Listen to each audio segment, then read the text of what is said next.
everyone. Honestly, I've been sitting in front of this microphone for probably 15 minutes before I dared to hit the record button. I kept asking myself, is anyone really going to want to listen to the random ramblings of a 23-year-old girl who just started working? But then Matcha, that's my very greedy calico cat, by the way, she jumped right onto my lap, grabbed onto my sweater sleeve, and let out a really loud meow. So I thought, alright, whatever, let's just do this. If no one listens, at least Matcha will be my audience. So let me introduce myself properly to anyone who might just be stumbling upon this little broadcasting station. My name is Maya. I'm 23 years old. Right now, I'm working as a junior content creator and graphic designer for a media agency in the city. Yeah, the title sounds pretty fancy, doesn't it? Having creator and designer in there makes it sound very artistic, very dreamy. But the truth is, my daily work mostly consists of drowning in a mountain of client feedback. You know, comments like, hey Maya, can you make the logo a little bigger? Or this green isn't green enough. Or my absolute favorite, the font needs to look flowy but still rigid, you know?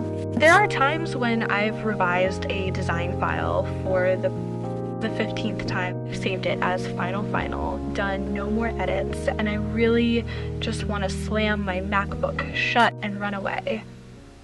23. People often say this is the most confusing age, the quarter-life crisis age. When I was still in college, I always had this romanticized vision that when I graduated, I'd be wearing neatly tucked-in shirts, clicking my high heels across transparent glass office floors, and going to fancy cafes to check in 2 or 3 times a week. But my reality right now, every morning I sprint to the bus stop, frantically holding a plain piece of bread, jamming my earphones in tight to isolate myself from the blaring horns of the city traffic. By the time I get back to this tiny rented apartment, it's already 7 or 8 at night. There are days when I am so exhausted that I just collapse onto the sofa, not even bothering to change out of my work clothes. I just stare at the ceiling and ask myself, is this really what adulting is? Just repeating the same cycle over and over, trading your time for numbers on a bank statement every month.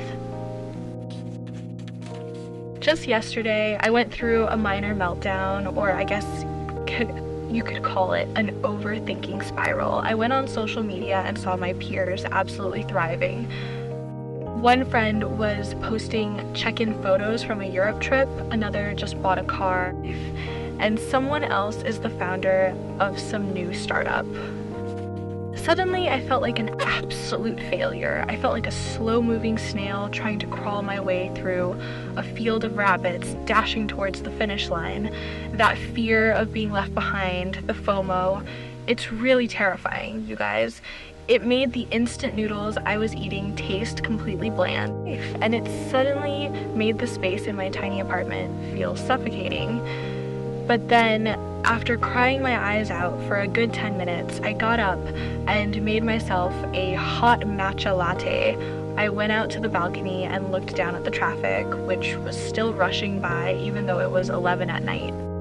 I took a deep breath of the slightly chilly city air, and suddenly I realized, yeah, maybe I am moving slow, but I am still moving. I'm completely supporting myself. I'm feeding a very chubby cat, and I can still afford to buy a few mini potted plants for my balcony from time to time. I know how to make a really delicious cup of matcha, and I have a workspace covered in colorful sticky notes that I wrote myself. I am walking my own path in my own time zone. I might not be spectacularly successful yet, but I am growing up, and that is exactly the reason why I started this podcast. Think of it like an audio diary. I don't want this channel to be a place that talks about grand philosophies or gives you a 10-step guide to becoming a millionaire before 25. Not at all. I just want it to be a tiny rest stop. A place where we young people who are just practicing how to be adults can sit down, let out a sigh of relief, and take off our strong masks. A place where you and I can share our absolute worst days, our unfinished deadlines, the relationships that go nowhere, or sometimes just the tiny joy of discovering a really good coffee shop on a random street corner. We, the young people of this generation, sometimes put way too much pressure on ourselves. We are forced to be perfect on social media, to be 100% productive 24/7. But you know what? I think that sometimes doing absolutely nothing, allowing yourself to rest, is also a form of productivity. Those times when you're lying around sending nonsense texts to your best friend, or those weekend afternoons just curled up in a blanket, re-watching a really old movie, that's not a waste of time. That is when your soul is recharging its batteries. I hope my voice, these random ramblings of mine, can serve as a soothing background noise for you. You can turn it on when you're hunching over your desk chasing a midnight deadline, when you're doing the dishes, or when you're tossing and turning in bed unable to sleep. Let me be your companion. I can't promise to give you any brilliant advice, but I promise to always be here to listen, to understand, and to tell you that no matter how bad today was, you did a really good job. It's getting pretty late, and Matcha has curled herself up into a perfect round ball of fluff, sleeping soundly on her bed. I should probably wrap up this intro episode here so I can save my energy for tomorrow's battle with all my pending KPIs. I am Maya. Thank you so much for being here and for listening to my little confession.